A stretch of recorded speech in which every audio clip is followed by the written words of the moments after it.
I think it's a victory for African Americans, a victory for Memorial, and a victory for the church as a whole.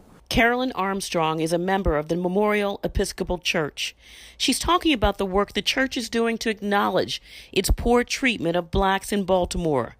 Gray Maggiano is the rector here. He says Memorial was an intentionally segregated church up until 1969. When he moved to Baltimore 5 years ago, he was struck by the segregation that still exists in the city. Here in Bolton Hill, where the average cost of a home for many of these homes is in $400,000, $500,000, $600,000, and you go 3 blocks over and it's $100,000, and you go another block and it's $50,000.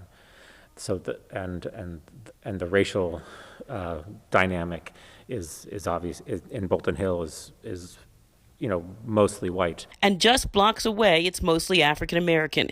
In 2017, the church started researching its history. Maggiano uncovered that Memorial was not only founded by slave owner Charles Ridgely Howard from Hampton Plantation in Towson, its first rector, but participated in several other racist activities. Its parish actively worked to keep blacks from voting, wrote a covenant to keep blacks from living in the area, and worked to keep schools segregated. For many years, we ran a youth center just a block away from here with Brown Memorial Presbyterian.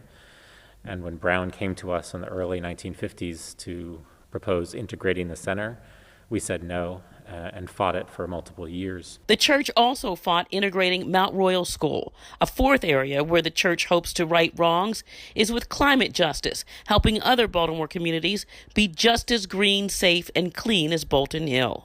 In January, the parish voted unanimously to withdraw 10% of its endowment as an act of reparations, then commit $500,000 over 5 years to justice and reparations work in the city. What that looks like is a combination of a few things. It is direct contributions to individuals and organizations that are doing work in those 4 areas where our church has seen harm done. Looking particularly at black-led organizations here in West Baltimore. Jesse Milan Jr. has been a member of the church for 22 years. He says the entire congregation is incredibly excited about it. The reckoning with that past in the present is what's important. What are you doing today about the past, and how are you going to change what you're doing now so that the future is changed? Tom Peniston is a 12-year member of the church who lives in the neighborhood. Learning about the history of the church and what our responsibilities are, knowing that history has been illuminating so that we can start plotting a path forward. I feel like they're doing it not for recognition, but because they feel like it's the right thing to do. And I feel good about that, and I want to be a part of that. Maggiano says this is about more than cutting a check.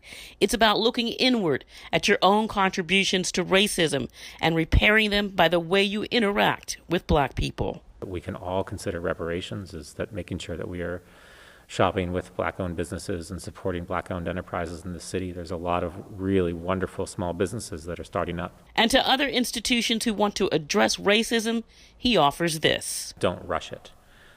There's nothing worse than rushing a decision to make yourself feel better, to assuage your own sense of guilt and shame around the continued racism in this country. Lisa Robinson, WBAL, TV 11 News.